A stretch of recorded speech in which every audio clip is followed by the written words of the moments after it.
I was born in a Christian home, so I went to church in my mother's womb all the time. Then she got baptized while I was in her womb, so I'm baptized 2 times. And even as a child, she always took us to church and to Sunday school.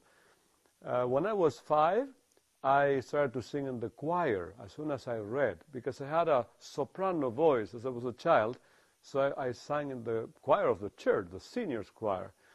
Then, from my 5 to 10 years old, we went to church 4 times a week. Later it was more, but this was 4 times a week.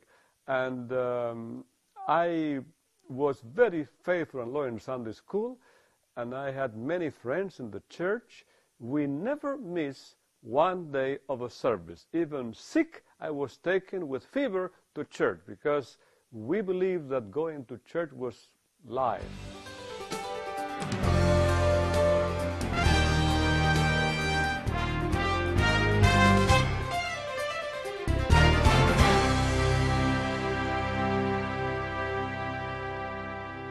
And so as a teenager, I was looking forward to go to the pizzeria after the service and to pass little papers one to each other, to laugh, and if the preacher would commit some mistakes, we would laugh there. You know, it was like every other teenager. But when I was 13 years old, I had an encounter with the Lord, and I gave my life to Jesus seriously, and I started to think about serving God.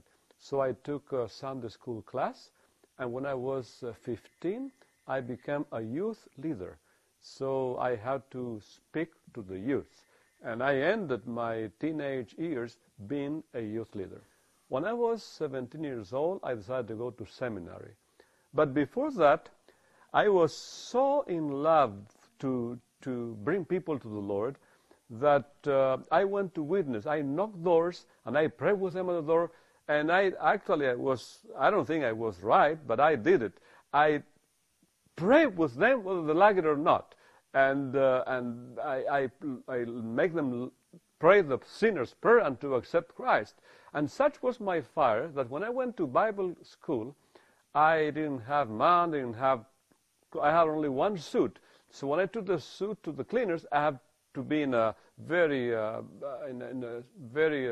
like a jean pant. So I took my motorcycle that I have, a small motorcycle, and I went to the highway, and I took people that were waiting for the bus. I said, "Where do you go?" I said, "Well, I'll take you." So in the way there, I witnessed to them in the motorcycle. When we arrived there, we made the sinner's prayer, and then I took another person going back home. And so I was in my motorcycle leading people to Christ, because I had a fire inside. I couldn't pass beside a person, being in the train or in the bus, and the person beside me, without talking to them about Jesus Christ. At 20, I was invited to become the secretary of a great evangelist in Argentina that had a large crusade with 400,000 people in his services.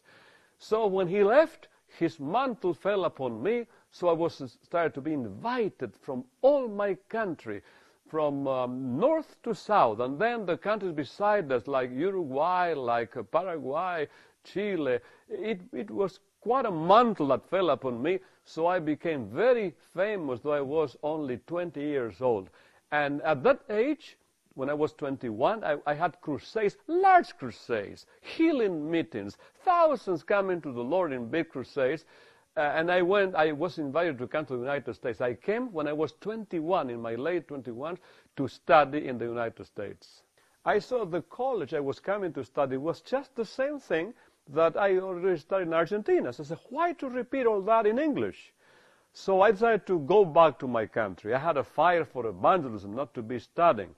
So I went back to Argentina and from New York. And while in Argentina, the first 2 or 3 weeks, the Spirit led me to go to the Indians of my country, north.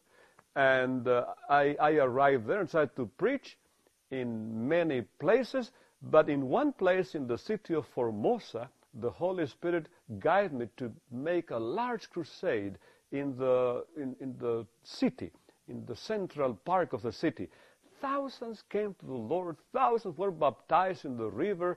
in the Rio Paraguay there, and a large church was organized in that city. That later we went there to the inauguration of the temple. I started church to go into a corner with a guitar. I also played the accordion. I had no money, no nothing.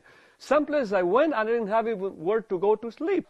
And people came to hear me, to the guitar and singing. I sang in Portuguese, I sang in English, I sang in Italian. So people came to see what was it. And I said, well, what I have is a message for you. And I talk about Christ. The next day we have more people.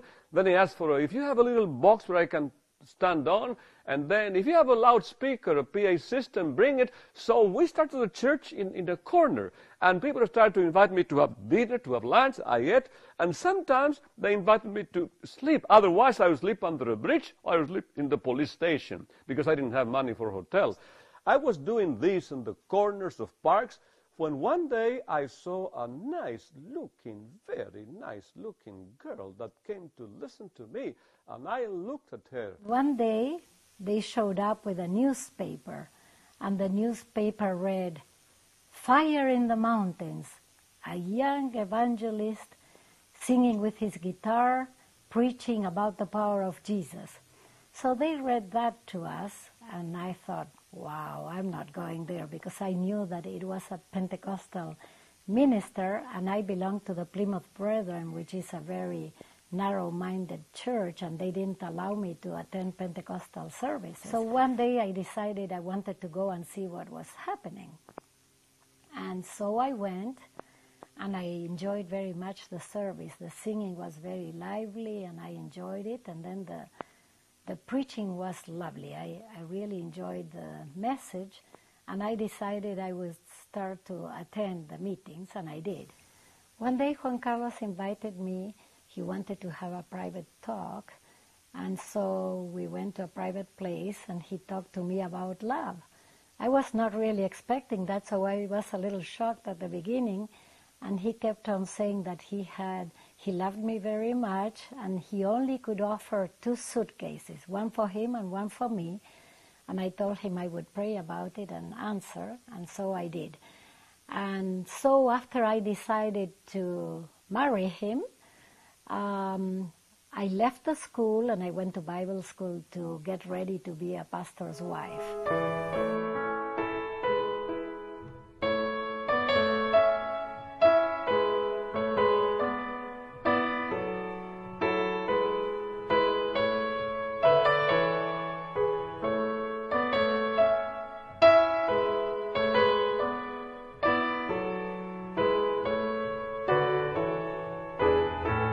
And of course, as the honeymoon was going out to start church to preach, we didn't have money for hotels, for honeymoon, nothing. So I went to preach as always. It's interesting that Martha, I don't know how she adapted to that, but we went to the Indians. Our honeymoon was among the Indians. And when David was about to come, she said, I don't want David to be born in this situation. I believe that it was right. So we went to Buenos Aires, and we went there to start a church that now is a very large church in Mar del Plata. And David was born there in that city, beautiful city of Mar del Plata.